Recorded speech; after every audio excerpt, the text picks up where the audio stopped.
년 전쯤에 영국에서 비교 종교 회의가 열렸습니다. 그래서 불교, 힌두교, 이슬람, 천주교, 기독교 이렇게 각계 종교들이 모여서 각각의 종교들의 공통점은 무엇이고 차이점은 무엇인가 이렇게 그런 이제 비교 종교 회의가 열린 것이죠.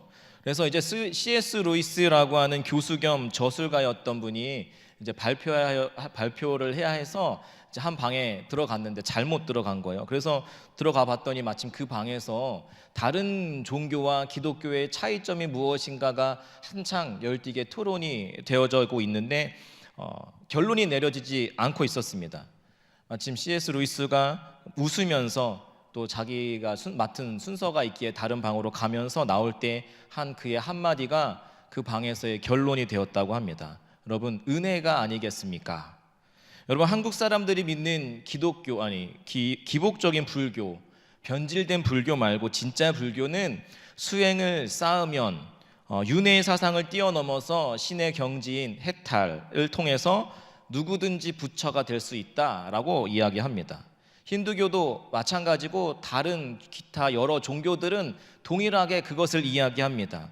여러 가지 고행이나 어떤 수행을 통해서 어떠한 거룩한 행위들을 통해서 신의 경지에 이르를 수 있다라고 말을 하는 거죠. 내가 섬기는 신이 나를 사랑하기 위해서, 나를 더 주목하시기 위해서, 나를 구원하시기 위해서는 그가 나를 구원할 수 있을 만한 어떤 자격을 갖추어야 함을 이야기하는 거죠. 그래서 끊임없이 금식하고 절제된 행위들을 하는 거죠. 그렇지 않으면 저주를 받는. 그런데 오직 기독교만이 다릅니다. 오직 우리의 힘으로 하나님 앞에 설 수 없다. 그래서 오직 우리가 하나님 앞에 설 수 있는 것은 주님의 은혜로만 가능하다. 예수님의 십자가의 구속의 은혜로만 구원에 이를 수 있음을 말하고 있는 거죠. 오늘 우리가 함께 읽었던 본문 말씀을 보면 사도 바울과 바나바가 1차 전도 여행을 통해서 이 사실, 이 복음의 기쁜 소식들을 전하였습니다. 그리고 그 복음을 전하였더니 많은 사람들이 주께 돌아오는 일들이 있었어요. 그래서 안디옥 교회로 돌아와서 복음의 메시지를 전하는 현장 가운데서 하나님께서 어떻게 일하셨는지, 그리고 그들이 어떻게 복음을 받아들이고 구원에 이르게 되었는지 이야기하면서 기뻐하고 있었단 말이죠. 근데 문제가 생깁니다. 유대로부터, 예루살렘으로부터 어떤 사람들이 내려왔어요. 근데 그 어떤 사람들이 와서는 뭐라고 이야기했냐면, 너희가 율법에 따라서, 모세가 가르쳐준 율법에 따라서 할례를 받지 않으면 너희가 예수 믿는 것만으로 부족하기에 구원을 받을 수 없다라고 하는 사실을 가르치면서 문제가 발생합니다. 이들은 누구냐 하면 모세의 율법에 정통한 자들로서 세례를 받고 개종한 유대인 그리스도인들이었던 것이요. 그래서 그들의 가르치는 내용은 예수님을 믿는 믿음만으로는 부족하다. 그래서 구원에 이르기 위해서는 할례도 행하여야 하고 율법의 행위들을 통해서 하나님께서 구원하실 만한 자격과 조건을 갖추어야 한다. 그래야 온전한 구원에 이를 수 있다라고 하는 잘못된 가르침을 가르치기 시작한 것이에요. 기뻐했던 바울, 2절 말씀에 보면 바울과 바나바와 그들 사이에 적지 않은 다툼과 변론이 일어났습니다. 왜냐하면 그들이 가르친 그 내용이 기독교의 핵심 진리를 흔들 수 있는 아주 중요한 사안이었기 때문에 아주 바울과 바나바가 격렬하게 분노하며 또 논쟁을 벌인 것이요. 안디옥 교회 성도들은 바울이 처음 교회가 세워질 때부터 함께 했었기에 그가 어떤 사람인지 잘 알았겠죠. 한 번도 그가 불같이 화내는 것을 본 적이 없었는데 그 바울이 불같이 화내는 모습을 보면서 그들도 깜짝 놀라지 않을 수 없었을 것입니다. 그리고 왜 그가 그렇게 큰 소리를 치는가, 왜 불같이 화를 내는가, 뒤늦게 사안의 중요성을 확인하고 이제 바울과 바나바를 포함한 안디옥 교회 대표들을 예루살렘 무교회를 보내서 판결을 받아오게 하는 거죠. 안디옥에서 예루살렘까지의 거리는 대략 한 480여 킬로미터 됩니다. 낮 동안 쉬지 않고 계속해서 걸어가도 보름 이상 걸어가야 하는 그런 거리입니다. 그러나 사도 바울은 할례가 구원을 위한 절대 조건이 아니라고 하는 그 유대인들의 가르침이 복음과 무관함을 밝히기 위해서 그 먼 길도 마다하지 않고 단걸음에 달려가는 거죠. 그리고 예루살렘 교회에 도착해서 어떻게 우리를 통하여서 믿지 않던 이방인들에게도 복음이 흘러갔는지를 구원하셨는지를 밝힙니다. 4절과 5절 말씀 한번 같이 읽어볼까요? 4절과 5절의 말씀입니다. 시작. 예루살렘에 이르러 교회와 사도와 장로들에게 영접을 받고 하나님이 자기들과 함께 계셔 행하신 모든 일을 말하매 바리새파 중에 어떤 믿는 사람들이 일어나 말하되 이방인에게 할례를 행하고 모세의 율법을 지키라 명하는 것이 마땅하다 하니라. 해결책을 찾고자 왔는데 이게 웬일입니까? 예루살렘 교회에도 안디옥 교회에 왔던 그 이방인들, 할례도 행하고 모세의 율법도 모두 다 지켜 행하야 하는 것이 마땅합니다라고 주장하는 바리새인들, 그들 중에 믿는 사람들이 있었던 거죠. 여러분, 바리새파는 누구냐 하면 율법의 모든 항목들을 다 온전히 지켜서 하나님 앞에서 의롭다함을, 그것이 나의 의로 여겨지기를 원했던 사람이었습니다. 그런데 그들 중에서 복음을 받아들이고 예수 그리스도를 믿는 복음을 받아들였지만 그들 가운데 예수 그리스도를 믿는다는 믿음의 고백이 있었지만 여전히 이전의 삶의 신앙의 방식들을 버리지 못하고 유대주의적 발상에 사로잡혀 있었던 것이요. 예수 믿는 것은 좋은데 그것만으로는 부족하다는 거죠. 할례도 행해야 하고 율법의 모든 조항들도 다 지켜야 한다는 것입니다. 그것이 그때 우리가 구원의 근거가 될 수 있음을 이야기하는 것이에요. 여러분, 할례가 구원을 위한 필수 조건이라고 하는 것은 율법을 쫓는 인간의 행위가 구원의 조건을 이룬다. 우리가 거룩한 행위들을 통해서 하나님께서 기뻐하고 사랑하실 만한 자격과 조건을 갖추어야지만 구원을 받을 수 있다라고 하는 것과 같은 말입니다. 오직 예수 그리스도의 십자가의 공로로 은혜로 구원을 얻는다는 은혜의 복음과는 너무나 동떨어진 유대주의적 발상이었던 거죠. 여러분, 율법이 무엇인지 아십니까?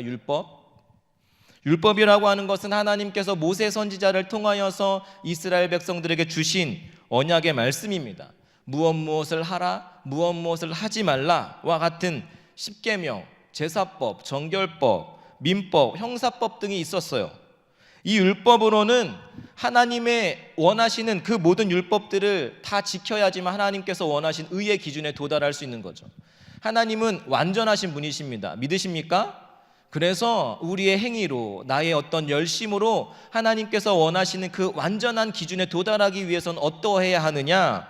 갈라디아서 3장 10절의 말씀이 그것을 증언하고 있습니다. 한번 같이 읽어볼까요? 시작. 무릇 율법 행위에 속한 자들은 저주 아래에 있나니 기록된 바 누구든지 율법책에 기록된 대로 모든 일을 항상 행하지 아니하는 자는 저주 아래에 있는 자라 하였음이라. 여러분, 어떻게 해야 된다는 겁니까? 율법책에 기록된 대로 토시 하나 틀리지 않고 그 문자 그대로 행해야 된다는 것이요. 이 말씀을 받았는데 이 말씀을 보니까 이것은 내가 지키기 좀 어려운데, 이것은 내가 좀 이렇게 바꿔서 지켜도 된다 안 된다? 될까요 안 될까요? 안 된다는 것입니다. 두 번째는 모든 일을 행해야 된대요. 여러분, 예를 들어서 율법의 조항들이 500가지가 있다고 생각해 보십시다. 500가지. 500가지 중에서 내가 499가지는 다 지켰습니다. 한 가지를 지키지 못했어요. 그럼 다 지킨 것입니까? 모든 것을 지킨 것입니까? 지키지 못한 것입니까? 지키지 못했다는 거죠. 그것으로 끝이 아닙니다. 항상 지켜야 한다는 것이요. 500가지의 율법들을 하루도 빠짐없이 1년 365일 내가 100세를 산다고 하면 100세가 되는 모든 순간들을 항상 지켜야 한다는 것이에요. 하루는 내가 7일 동안 다 지켰습니다. 그런데 마지막 하루가 지나기 전에 한 가지를 실수해서 지키지 못했어요. 그러면 항상 지킨 것입니까? 지키지 못한 것입니까? 지키지 못한 것이에요. 그러니까 율법의 기준으로 하나님이 요구하시는 그 완전함, 의의 기준에 도달하기 위해서는 어떠해야 된다는 것이에요. 기록된 말씀 그대로 모든 것을 항상 지켜야 한다는 거죠. 여러분, 우리가 살아가는 이 세상 역시 똑같습니다. 어떤 사람이 죄인입니까? 이러이러한 죄를, 이러이러한 것들을 범법하면 죄인입니다 라고 하는 많은 법 조항 중에 한 가지만 어겨도, 한 가지만 지키지 못해도 벌금을 내거나 죄인이 되는 것이죠. 30년 넘게 범죄하지 않다가 우연히 실수로 어떠한 이유여야를 막론하고 한 가지 잘못을 했습니다. 그러면 이 사람 죄인입니까? 죄인이지 않습니까? 죄인입니다. 그러니까 모든 율법을 항상 모든 것을 다 기록된 대로 지키지 못하면 그 사람은 죄인입니까? 아닙니까? 죄인이라는 거죠. 결국 어떻게 된다? 저주 아래에 있게 된다는 것이요. 율법의 행위를 통해서 의로워지려고 하는 그 하나님의 완전하심의 의에 도달할 수 있는 사람이 있을까요? 없을까요? 없습니다. 구약의 역사는 철저한 인간의 실패를 기록하고 있어요. 그러기에 하나님 앞으로 도달할 수 있는 길이 없었기에 하나님께서 사랑하시는 아들을 보내주신 거죠. 그러니까 베드로는 10절에서 이렇게 얘기합니다. 그런데 지금 너희가 어찌 하나님을 시험하여 우리 조상과 우리도 능히 매지 못하던 멍에를 제자들의 목에 두려느냐. 복음의 본질을 왜곡하는 유대인 그리스도인들을 향해서 베드로가 꾸짖고 있는 것이에요. 너희도 율법의 모든 조항들을 기록된 대로 항상 지키지 못하면서 왜 그것을 이방인들에게도 요구하느냐? 왜 할례를 행해야 되고 율법들을 행해서 하나님께서 우리를 구원하실 만한 자격과 조건을 갖추어야 하느냐 따지고 있는 것이요. 여러분, 믿음의 조상 아브라함 있지 않습니까? 아브라함이 먼저 하나님을 믿고 모든 율법들을 다 지키고 있었기에 하나님께서 그를 부르셔서 믿음의 조상으로 사명을 주셨습니까? 우리 조상들이 이집트에서 율법을 다 지켜 행하고 있었기에 하나님께서 그들을 구원하지 않고서는 견딜 수 없을 만큼 그들이 의로웠기에 그들을 구원하셨습니까? 그렇지 않습니다. 오히려 율법이 주어지기 전에 아직 죄인 되었을 때 하나님을 오히려 등지고 하나님 알지 못하던 상태에서 하나님께서 그들에게 먼저 찾아주시고 그들의 구원을 베푸신 은혜를 허락하셨단 말이죠. 그렇다면 할례 이행과 율법 준수가 이방인을 위한 구원의 절대 조건이라고 주장하는 여러분들은 스스로 그러면 율법을 지켰기에 하나님께서 여러분들을 구원하셨습니까? 우리가 하나님의 법을 지키는 것은 그것이 구원의 절대 조건이어서가 아니라 하나님의 은혜로 구원받았음의 결과이지 않습니까? 지금 베드로가 이야기하고 있는 것이요. 예수 그리스도께서는 우리의 스스로의 노력으로, 행위로, 스스로의 결단으로 착해지고 선해지고 의로워지는 것, 그것이 불가능하기에 인간을 옥죄는 그릇된 유대주의로부터 인간을 해방시키기 위해서 예수님께서 오셨어요. 그리고 그들을 믿는다고 하지만 그들은 여전히 자신들도 감당하지도 못했던 멍에를 이방인들에게 지우고 있는 것입니다. 하나님께서 할례받지 않은 이방인은 고넬료 일행을 하나님께서 어떻게 구원하셨는지를 베드로는 똑똑히 보았거든요. 자신도 구원은 유대인들에게만, 할례를 행하여 하나님께서 선택하신 이방인들에게만 구원이 임하는 줄 알았는데 그것이 아님을 베드로가 알았거든요. 유대인들은 하나님을 믿는 것이 아니라 오히려 너희는 하나님을 시험하는 사람들이라고 베드로는 책망하고 있는 거죠. 여러분, 할례를 받아야 구원을 얻을 수 있다라고 하는 문제는 오늘날 우리 교회에도 여전히 존재하고 있는 거 아십니까? 방언과 같은 성령의 역사를 통해서 성령 세례와 하나님의 역사를 경험했는가? 새벽 기도를 해야 하고 금식을 해야 하고 11조를 해야 하고 주일 성수를 반드시 해야 하고 봉사하고 선교해야 구원을 얻을 수 있다라고 생각하는 거죠. 여러분, 오해하시면 안 됩니다.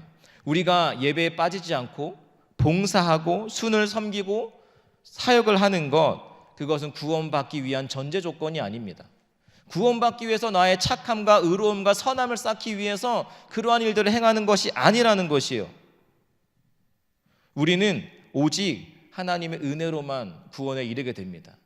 나는 자격이 없었어요. 하나님의 구원을 받을 만한, 하나님의 사랑을 받을 만한, 하나님의 용서와 용납을 받을 만한 사람이 아니었는데 하나님께서 나를 품어주시고 돌아오기만 했을 뿐인데, 믿기만 했을 뿐인데 그 모든 죄를 다 씻어주시고 용납해 주시는 그 하나님의 넓으신 크신 사랑, 하늘을 두루마리 삼고 바다를 먹물 삼아도 다 기록할 수 없기에 그 은혜에 감사하여서 예배하는 것이죠. 찬양하고 그리고 내가 받은 은혜를 흘려보내고자 봉사하는 것입니다. 어떠한 종교적 열심과 행위들을 통해서 선을 쌓고 그것이 나의 의가 되어서 의인이 되어 구원받고자 함이 아니란 말이에요. 여러분, 말씀을 많이 읽고 알고 많이 아는 것 중요합니다. 그러나 말씀을 통해서 하나님의 은혜를 아는 것이 중요한 것이지, 내가 성경 통독을 몇 번을 했는지, 내가 성경의 지식들을 얼마나 알고 있는지, 그것이 나의 의가 되고 있다고 한다면, 그것이 나의 의로움이 되고 있다면, 너 기도 한 주에 몇 번이나 하냐? 나는 10시간 이상 해. 하루 매일 꼬박꼬박 2시간 이상씩 해. 그래서 그것이 나의 의로움이 된다라고 한다면 그건 문제라고 하는 거죠. 문제는 우리가 스스로의 선행으로 행위로 의로워질 수가 없는데 의로워지려고 하니까 문제입니다. 왜? 우리는 무언가를 해서 의로워질 수 있는 사람들이 아니에요. 근데 그런 사람들에게 나타나는 특징이 두 가지가 있습니다. 하나는 가식적인 사람이 되는 거죠.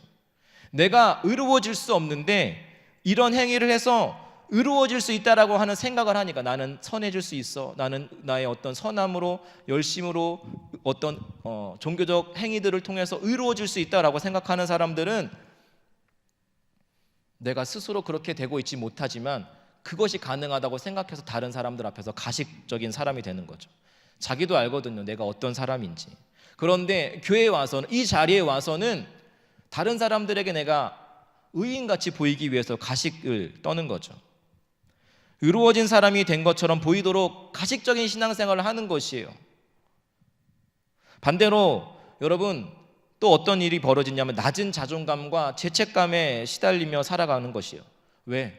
내가 그렇게 열심히 하나님을 찾고 부르짖고 그것이 나의 삶에 조금씩 반영이 되어서 내 삶이 의로워지고 조금씩 더 그리스도를 닮아갈 수 있을 것 같았는데 안 되는 거죠. 내 노력으로, 내 스스로의 힘으로 안 되는 거죠. 어떻게 돼요? 그러니까 죄책감이 드는 거예요. 좌절감에 빠지는 거예요. 할 수 없나? 여러분, 오늘날 은혜를 잃어버린 교회에서 나타나는 특징 역시 마찬가지입니다. 가식적이고 교만해지는 거죠. 스스로 자기가 의로워져 보이기 위해서, 의로움을 더 돋보이기 위해서 다른 사람을 정죄하는 것이요. 너 그렇게 해도 되는 것이냐? 너가 그러고도 그리스도인이냐? 아니면 죄책감에 빠지게 만드는 것이죠. 여러분, 율법은 분명히 하나님의 법입니다. 하나님께서 주신 것이에요. 그런데 하나님께서 율법을 주신 이유는 하나님이 무엇을 기뻐하시는지, 하나님께서 무엇을 의롭게 여기시는지, 그것에 대한 표준, 기준으로 주신 것이에요. 그런데 율법주의가 무엇입니까? 그것들을 내가 모든 하나님의 율법을 다 지켜서 하나님의 완전하심, 그 의의 기준에 이를 수 있다라고 생각하는 것이요. 내 행위와 내 노력을 통해서 구원을 얻어낼 수도 있고 하나님의 축복도 얻어낼 수 있다라고 생각하는 것이에요. 문제는 인간이 그 모든 율법을 항상 기록된 대로 지킬 수 있다? 없다? 없다는 거죠. 솔직히 율법 앞에 정직하게 대면하면 내 노력으로 율법을 지키려고 하면 할수록 깨닫게 되는 것은 무엇이냐 하면, 나는 하나님의 기준에 한참 모자란 존재구나. 나의 죄됨, 나의 연약함이 드러나는 것이에요. 내 힘으로 하나님 앞에 설 수 있는 사람이 아니구나. 나는 내 모습 이대로 주님 앞에 설 수 없는 죄인이구나. 내가 누구인지를 깨닫게 되는 것이죠. 여러분, 그래서 내가 죄인이라는 것을 진짜 알게 되면 내가 하나님 앞에 설 수 없는 자였는데 그분을 나의 아버지라 부를 수 있게 되고 그분 앞에 설 수 있게 되었다라고 하는 사실을 은혜로 여기기 시작하는 거죠. 내가 할 수 있는 것은 없고 내가 무엇을 해도 하나님 앞에 설 수 없는 사람인데, 내 자격으로 내 어떠한 공로로 하나님 앞에 설 수 있는 자가 아닌데, 자격도 없고 공로도 없는 내가 하나님 앞에 설 수 있다, 하나님 앞에 나아갈 수 있다, 그분을 내 아버지라 부를 수 있다. 그것이 은혜 아니겠습니까? 로마서 5장 6절 8절의 말씀 한번 같이 읽어볼까요? 로마서 5장 6절 8절의 말씀입니다. 시작. 우리가 아직 연약할 때 기약대로 그리스도께서 경건하지 않은 자를 위하여 죽으셨도다. 죽은 자가 쉽지 않고 선인을 위하여 용감히 죽은 자가 혹 있거니와 우리가 아직 죄인 되었을 때 그리스도께서 우리를 위하여 죽으심으로 하나님께서 우리에 대한 자기의 사랑을 확증하셨느니라. 아멘. 하나님께서 우리를 언제 사랑하셨다고 기록하고 있습니까? 우리가 아직 죄인 되었을 때, 우리가 아직 연약할 때, 우리가 주님의 사랑을 받을 만한 자격을 충분히 갖추었을 때 하나님께서 우리를 사랑하셨다라고 기록하고 있지 않습니다. 하나님께서 우리에게 사랑을 베푸실 만한 충분한 상태에 있었을 때 우리를 사랑하셨다라고 말씀하고 있지 않습니다. 오히려 우리가 원수 되었을 때, 우리가 아직 연약할 때, 죄인 되었을 때, 내 힘으로는 하나님 앞에 설 수조차 없는 연약한 상태에 있었을 때에 그때 먼저 우리를 사랑하셨다, 그것을 기록하고 있어요. 그래서 그 사실이 우리에게 기쁨이고 그 사실이 우리에게 은혜인 것이에요. 그러기에 우리가 이 기쁨으로, 이 은혜로 그 하나님을 찬양하지 않고서는 답답하여 견딜 수 없는 마음에 이 자리에 나와서 예배하고 찬양하는 것입니다. 여러분, 예배 열심히 드려서 의로워질 수 있을까요? 그러면 예배 열심히 드리면 의로워질 수 있습니까? 네, 처음부터 다시 해야 됩니까? 예배 열심히 드려도 우리는 의로워질 수 없습니다. 구원받기 위해서, 우리가 의로워지기 위해서 이러한 종교적 행위들을 하고 있는 것이 아니다라고 하는 것이에요. 우리가 예수님의 은혜로 의로워졌고 그 구원이 내게 임하였음에 감사하며 감격하며 기뻐하며 이 자리 가운데 나오는 것이다 라는 것이에요. 말씀 열심히 읽으면 의로워집니까? 아닙니다. 우리가 예수님의 은혜로, 예수님을 믿음으로 의로워졌기 때문에 하나님은 어떠한 사람을 더 사랑하시는지 그분을 더 알고 싶은 것이에요. 내가 누군가를 사랑하는 사람이 있습니다. 그럼 여러분 어떤 마음이 듭니까? 사랑하는 사람이 없어서 그런 잘 모르시겠습니까? 계속 보고 싶죠. 또 보고 싶죠. 이 사람이 뭘 하면 좋아하는지, 내가 무엇을 하면 속상해하는지, 마음 아파하는지 알고 싶단 말이에요. 그리고 이 사람이 싫어하고 마음 힘들어하는 것들을 내가 줄여가는 거죠. 하물며 사람과 사람 사이에, 사랑하는 사람 사이에서도 그런데 하나님과 우리는 어떻겠습니까? 그분이 내게 베풀어 주신 그 은혜와 사랑을 알면 그분이 어떠한 분이신지를 알고 싶은 것이에요. 그분의 우리를 향한 사랑의 깊이와 넓이의 은혜가 얼마나 큰지 알고 싶어서, 또 알고 싶어서 주님 보고 싶습니다. 말씀을 통해서 그것을 깨닫고 어떠한 것을 할 때 주님이 더 기뻐하실지, 어떠한 것을 할 때 주님이 싫어하실지 그것을 알고자 하는 것이지, 하나님의 사랑을 받기에 충분한 자격과 어떤 스펙을 갖기 위해서 우리가 말씀을 읽고 예배하는 것이 아니다라고 하는 것이요. 여러분, 이 순서가 바뀌어서는 안 됩니다. 근데 많은 기독교인들 중에서도, 그리스도인들 중에서도 이 순서가 뒤바뀌는 경우들이 많이 있어요. 여러분, 구원받기 위해서 교회에 오셨습니까? 구원받았기에 이 자리에 오셨습니까? 네. 대부분의 사람들은 구원받았기에 그 은혜에 감사하여서 이 자리에 나온 것이에요. 물론 처음 교회를 나오고 이제 신앙생활을 시작하는 사람들은 후자일 수 있습니다. 교회를 통해서 하나님을 알아갈 수 있습니다. 그러나 그것조차도 하나님께서 우리의 어떤 의로움 때문에, 내가 구원받을 만한 자격들을 갖추었기 때문에 우리를 의롭다 여겨주시고 사랑하시는 것이 아니라는 거죠. 그런데 지금 이 유대인들이 무엇을 이야기하는 것이에요? 자격을 갖추라고 이야기하는 것이에요. 할례를 통해서 자격을 갖추라고 이야기하는 것이요. 하나님께서 너에게 구원을 베푸실 만한 요건을 충족시키라고 하는 것이요. 그래야지만 하나님께서 너희를 구원하실 것이다. 그 사실을, 다시 그 멍에를, 구약의 어떠한 누구도 그 약속을, 구약의 율법들을 지키지 못했는데 그 멍에를 메우고 있는 것이요. 그 율법대로라고 하면 누가 구원을 받을 수 있겠습니까? 그 사실을 너무나 잘 알고 있는 베드로는 그래서 11절 말씀에 이렇게 결론을 맺습니다. 그러나 우리는 그들이 우리와 동일하게 주 예수의 은혜로 구원받는 줄을 믿노라 하니라. 어떻게 구원받는다고요? 은혜로 구원받는다. 오직 예수 그리스도를 믿는 믿음으로, 은혜로 구원받는 것이다. 베드로의 결론은 이방인이나 유대인이나 똑같이 할례를 행했건 할례를 행하지 않았건 율법의 모든 것들을 항상 다 지키지 못했을지라도 하나님 은혜로 구원을 이루어 주신다라고 하는 것입니다. 구원의 전적으로 하나님께서 예수 그리스도를 통해서 거저 베풀어 주시는 하나님의 선물이라는 것이에요. 로마서 3장 28절 말씀도 한번 같이 읽어보겠습니다. 시작. 그러므로 사람이 의롭다 하심을 얻는 것은 율법의 행위에 있지 않고 믿음으로 되는 줄 우리가 인정하노라. 에베소서 2장 8절 9절 말씀도 읽겠습니다. 너희는 그 은혜에 의하여 믿음으로 말미암아 구원을 받았나니 이것은 너희에게서 난 것이 아니요 하나님의 선물이라. 행위에서 난 것이 아니니 이는 누구든지 자랑하지 못하게 함이라. 아멘. 계속해서 말씀하고 있는 것이 무엇입니까? 하나님 앞에서 의로워진다라고 하는 것, 구원받는다라고 하는 것, 율법의 행위에 의해서냐? 아니라는 거죠.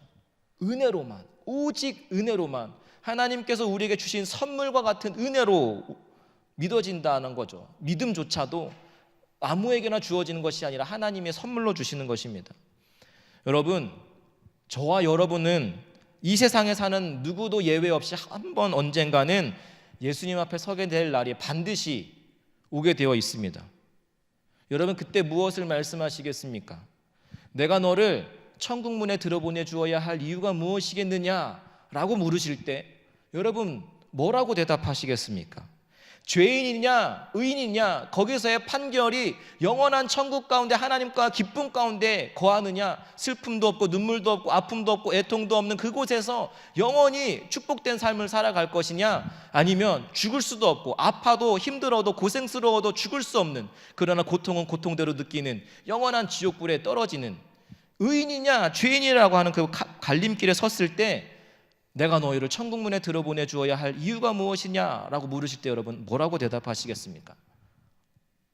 저 열심히 교회 다녔습니다. 주님, 저 열심히 봉사도 했어요. 청년 순장으로 열심히 신방도 하고 섬겼고요.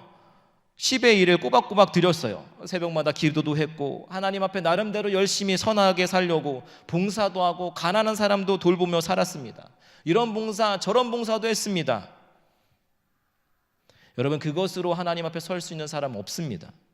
내가 나를 위하여 죽으신 예수 그리스도를 나의 구원자로 주님으로 믿습니다. 예수님 때문에 제가 천국에 들어갈 수 있습니다. 그리고 그분이 나를 대신하여 죄인인 나의 모든 죄값을 다 치르셨음을 믿습니다. 그때 그러면 하나님께서 말씀하실 것이요, 내가 너를 내 아들 예수 그리스도의 피로 말미암아 죄 없다 하겠노라. 내가 너를 구원하리라. 여러분, 우리가 그 자리에 서게 되는 것이 구원받는 것입니다. 구원은 우리의 어떤 행위로 우리의 자격이 있어서 되어지는 것이 아니다는 거죠. 오직 무엇으로 가능합니까? 오직 은혜로만 되어지는 것이에요. 우리가 믿기는 했지만 은혜로만 되는 거죠. 이것이 기독교의 핵심 복음입니다. 근데 가만히 들어온 어떤 이방인들이 이 진리를 흩으려고 하고 믿음으로만 구원받는다라고 하는 그 복음의 진리에 행위를, 할례를 더함으로 거짓 복음을, 교회를 흩으려고 하는 일들이 벌어지고 있었던 거죠. 그러한 일들은 오늘 우리에게도 계속되고 있습니다. 라이놀드 니버라고 하는 사람은 이런 말을 했습니다. 사람에게 의무를 강조하여 최소한의 수준으로 억지로 무언가를 유지할 수 있게 하지만 높은 영적인 도덕적인 수준에 이르기 위해서는 떠밀리는 것이 아니라 그 안에서 일어나는 끌어주는 힘이 필요하다. 여러분, 이게 은혜입니다. 여러분, 법이라고 하는 것은 사람을 최소한의 수준으로 억제할 수 있습니다. 예전에 미국에서 금주법이 시행된 적이 있었다고 합니다. 2년에서 3년 정도. 술을 만들 수도 없고 마셔서도 안 되고. 여러분, 이 금주법이 있었을 때 술을 마시고 만드는 사람들은 줄어들었겠죠. 그죠? 그러나 술을 마시고 싶어 하고 술을 마시고자 하는 그 마음, 그 근본 자체를 없앨 수 있었을까요? 없었을까요? 없었겠죠. 마찬가지로 율법의 행위로 하라와 하지 말라의 법을 따라서 여러분, 오늘 주일부터 예배 주일 성수하지 않으면 지옥 갑니다. 벌 받습니다. 그러기 여러분, 주일 예배 빠지지 말고 예배 잘 지키십시오. 그러면 하나님께서 축복하실 것입니다. 그럼 누군가는 이 말씀을 받아서 그렇게 생각하겠죠. 아, 주일 빠지지 말고 열심히 다녀서 축복받아야지. 혹은 예배 빠지면 안 좋은 일이 일어날 것 같은 두려움을 갖게 만들어서 신앙생활 하도록 할 수 있습니다. 그러나 그것은 최소한의 수준으로 여러분을 인도할 수밖에 없는 것이에요. 그러나 여러분이 진짜 예배하는 사람 되기는 어렵겠죠. 그런데 여러분 안에 은혜가 채워지고, 자격 없는 내가 하나님 앞에 설 수 있었고, 사랑받을 수 없었던, 누구도 나를 사랑한다고 이야기하지 않았지만, 나를 사랑할 만한 자격과 조건도 갖추지 못했지만 사랑하시는 그 아버지 하나님의 은혜를 깨달은 사람들은, 그 은혜가 내 마음속에 채워지기 시작하면, 정말로 그 은혜를 깨닫기 시작하면서부터 예배의 자리에 종교적 열심으로 어떤 행위로 나오는 것이 아니게 될 것입니다. 빠지고 안 빠지의 문제가 아니라 예배드림에 있어서 기쁨으로, 진정으로 하나님을 보고자, 만나고자, 나를 구원하신 그 하나님의 은혜에 감격하여서 찬양하지 않고서는 안 되는 그런 예배하는 사람이 되어지기 시작하는 거죠. 또한 은혜는 무엇으로도 그 하나님의 사랑을 약화시킬 수 없다라고 하는 사실을 확신케 만드는 것입니다. 왜죠? 그 하나님의 그 사랑은 어떠한 상황에서도 우리를 흔들 수 없는 하나님의 사랑이시거든요. 우리가 이미 죄인 되었을 때 우리를 위하여 죽으실 정도로 사랑하신 분이시거든요. 탕자의 비유에 보면 예수님이 말씀하신 그 아버지 하나님의 은혜와 사랑이 잘 나타납니다. 둘째 아들이 아버지를 떠나면, 아버지가 없으면 행복할 거라고 생각하고 아버지의 유산을 받아서 멀리 떠납니다. 그런데 아버지를 떠났다 어떻게 되었습니까? 비참하고 힘들고 어려운 삶 가운데 아버지께로 돌아와야겠다라고 생각하죠. 그러면서 아버지의 품꾼의 하나로 정도만 써주셔도 감지덕지하겠다라고 하는 생각으로 아버지 앞으로 나오고 있을 때, 근데 아버지 앞에 섰을 때 그 탕자의 아버지는 뭐라고 이야기했습니까? 아무 말 없이 그 아들을 안아주었죠. 내 아들이 살아서 돌아왔다고 그 손에 가락지를 다시 끼워주고, 더러운 옷을 벗기고 깨끗이 씻기고 새로운 의의 옷을 입히고 잔치를 베푸지 않았습니까? 자기가 생각할 때는, 자기는 아무리 생각해도 아버지의 아들 될 자격이 없었어요. 품꾼의 하나로 받아주기도 조차 어려운 죄를 지었지만, 아버지는 돌아오기만 했을 때 그를 다시 안아주시고, 안아주실 뿐만 아니라 아들로서, 상속자로서의 권한을 다시 회복시켜 주셨습니다. 여러분, 그것이 은혜예요. 우리가 하나님 앞에 설 수 없는데 하나님이 우리를 구원하셔서 하나님의 아들이라 불러주시고 하나님의 자녀로 삼아주시고, 우리가 은혜를 생각할 때 은혜는 자격이 없는 자에게 주어지는 것, 그것입니다. 내가 자격이 있어서 받을 만한 조건이 다 갖추어져서 주어지는 것은 값이죠, 삭시죠, 일한 노동의 대가죠. 근데 하나님께서 우리에게 베푸신 구원의 구원을 은혜라고 하는 것은 자격이 없었던 자에게 선물로 아무런 대가도 바라지 않고 주신 것이었기 때문에 그렇습니다. 그런데 여러분, 기억해야 할 것은, 나는 거저 받았지만 예수님께서 그 구원을 은혜로 선물로 주시기 위해서 자신의 생명을 십자가에서 살과 피를 찢으면서 그 자신의 희생을 치르시면서 주셨다라고 하는 사실을 기억하셔야겠습니다. 여러분, 베드로는 오늘의 말씀을 통해서 구원의 근거가 구원받는 인간의 자격, 인간의 조건, 할례를 행했느냐 행하지 않았느냐, 모든 율법을 항상 기록된 대로 다 지켰느냐 지켜지지 않았느냐, 사람에 있지 않고 구원을 베푸시는 하나님의 일방적인 사랑에 있음을 여러분 선포하고 있음을 여러분 기억하시기를 소망합니다. 육체의 할례와 같은 인간의 행위와 공로가 구원의 조건이 아니라, 우리에게 임한 구원은 전적으로 하나님께서 그저 베풀어 주시는 선물입니다. 다시 말해서 구원의 근거는 구원받을 만한 자격을 갖춘 인간에 있지 않고 구원을 베푸시는 아버지 하나님의 사랑에 우리를 구원하는 구원의 근거다라고 하는 것이요. 성경에 기록되어져 있는 수많은 사람들이 그 주님의 사랑을 깨닫기 시작하면서부터 뒤집어지고 변화하기 시작합니다. 베드로 역시 오늘 가만히 들어온 이단들로부터 거짓 복음을 가르치고 있는 그들로부터 확고히 이야기할 수 있었던 것은 그가 직접 그 아버지 하나님을 사랑을 받았던 자였거든요.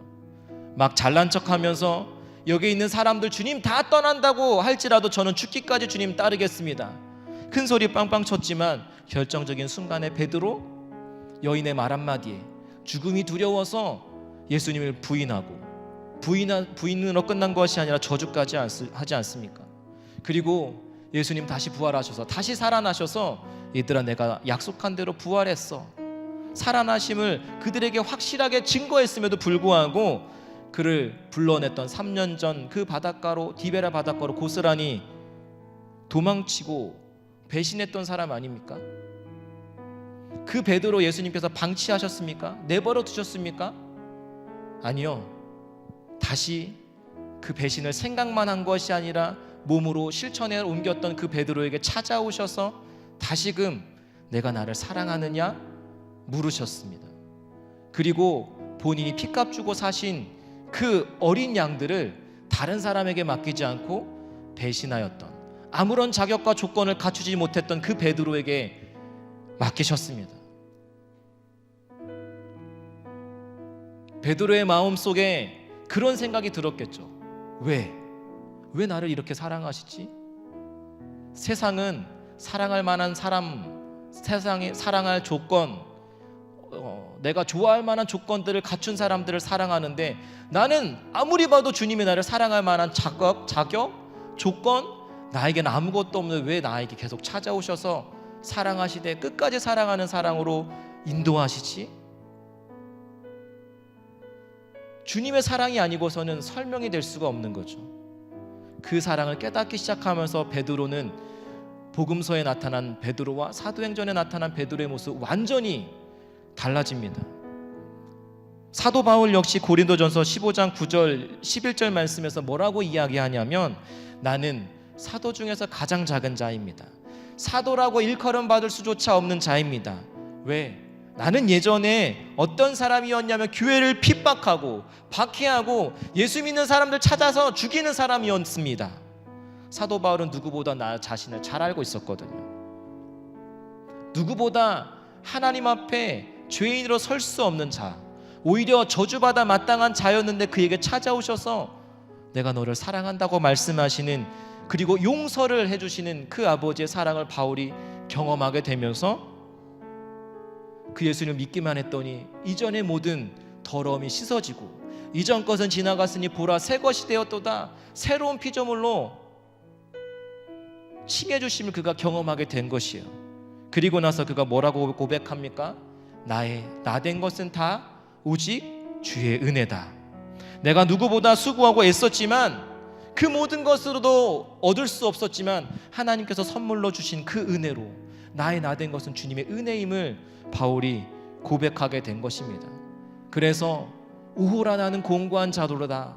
율법의 모든 것들을 지키지 못하고 하나님 앞에서 죽기까지 복음을 전하겠다고 사랑의 사도로 붙들려 있었지만 여전히 자신의 모습은 또 실망하고 또 넘어지고 결단을 지키지 못하는 모습이어서 우호라 나는 공고한 자로다라고 이야기하고 끊임없이 괴로워했지만 그럼에도 불구하고 나를 사랑하시는 아버지의 사랑을 그는 알았기에 그 바울을 결코 흔들 수 없었던 것입니다.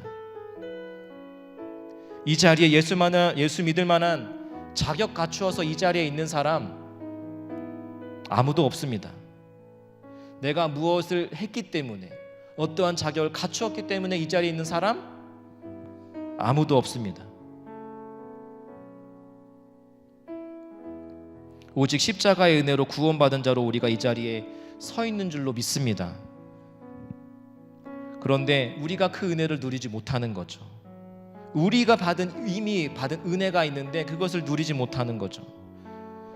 이 시간 저는 오늘 이 예배를 통하여서 나에게 이미 베풀어 주신 그 하나님의 은혜에 감사하여 그 은혜를 누리고 깨닫는 축복이 있기를 소망합니다. 오늘 사도행전 15장에 있었던 것이 왜 중요하냐면, 여러분 율법의 행위로 할례를 받아야 구원받을 수 있다고 했던 사람들을 향해서 교회가 선포했던 분명한 메시지를 우리의 마음에 새겨야 합니다. 율법의 잣대로 들이대면 우리는 죄인일 수밖에 없고 죄책감에 정죄감에 빠질 수밖에 없습니다. 그리고 사단은 그 틈을 놓치지 않고 여러분들을 정죄할 것입니다. 너가 그러고도 리더냐? 네가 그러고도 순장이냐? 네가 그러고도 장로냐? 네가 그러고도 목사냐? 너가 설교하고 있는 그 말씀대 너는 그럼 살아가느냐? 끊임없이 우리를 정죄합니다. 그 거짓에 속지 아니하고 그런즉 이제는 그리스도 예수 안에 있는 자는 결코 누구도 정죄할 수 없다고 주님께서 말씀하시는 그 주님을 의지하여서, 예수 그리스도의 보혈 의지하여서 주의 은혜 안에 주의 은혜를 구하며 그 은혜 가운데 온전히 서 있기를 소망합니다. 우리가 그 말씀을 기억하면서 이 시간 함께 같이 기도했으면 좋겠습니다. 하나님, 우리에게 그 은혜가 넘쳐나게 하여 주시옵소서. 그 은혜를 누리며 살아갈 수 있도록 주께서 인도하여 주시옵소서.